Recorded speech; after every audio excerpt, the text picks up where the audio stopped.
on our next and final stop on this global tour, we are traveling to Porto, Portugal.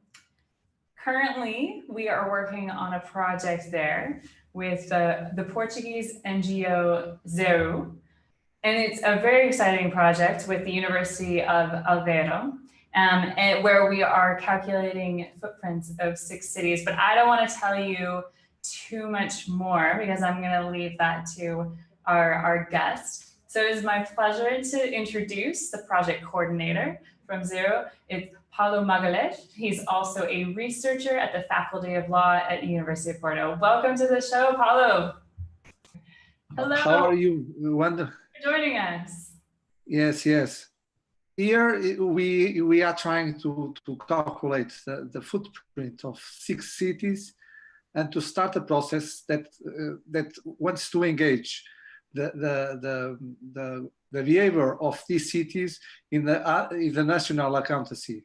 We are trying to understand which is the biocapacity of some regions and the footprint at the same time, to compare these results with the national average in biocapacity and the footprint, and to build a system of accountancy where these behaviors, these results have a symbolic, not a symbolic, but a result in the distribution of the money inside the country.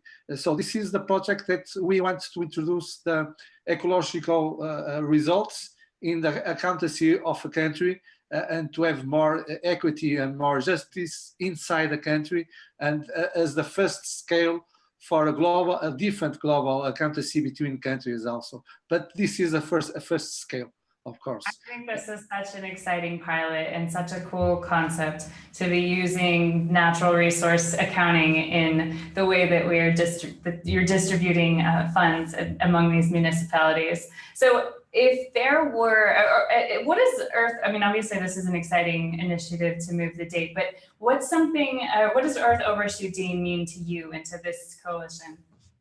This is all the living beings, all the ecological systems, all life must have an accountancy.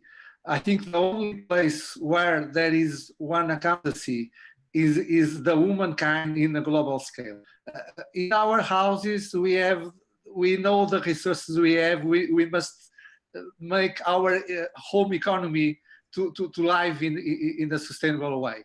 In our houses, in our own life, in our enterprises, in our schools, everywhere you have a system of accountancy where you know the resource, and we must do not spend more than the resource you have. The only scale where this not works is really on a global scale. And we need to organize ourselves as a global community that is humankind, to organize itself to live in this planet in an organized way, with accountancy between people and between humanity and the planet that supports where we live, our home, our common home. So for me, the Overshoot Day is the day that is the proof that we haven't this type of accountancy. We are living not outside the rules of nature. You understand? Because all the social systems, all the natural system have one accountancy. Only us in our home, in a global scale, we don't have. That's right. That's right. Everybody needs a budget. So my last question for you then, and actually as our last guest, will be some parting words. But what if you had one thing that you wanted to see accomplished in the next year? What would that be? For me, is to start to incorporate these global biogeophysical cycles in our economy, and to start to connect our economy, our social organization with the rules of nature. This is something that doesn't work together in this time. To connect this and to integrate this is the great challenge we have in the next years. So for me, is to start to follow the rules of nature in our lives, because we don't live outside this planet. That's very true. Yes. It's amazing that we have to tell people that we only have one planet. Yes. Well, thank you so much. It's such a pleasure working with you, and it's going to be so exciting to see what comes out of this project. Okay, it was a pleasure for me also. Thank you so much. Looking forward to moving the date with you. Bye-bye. All right. Okay, move the date.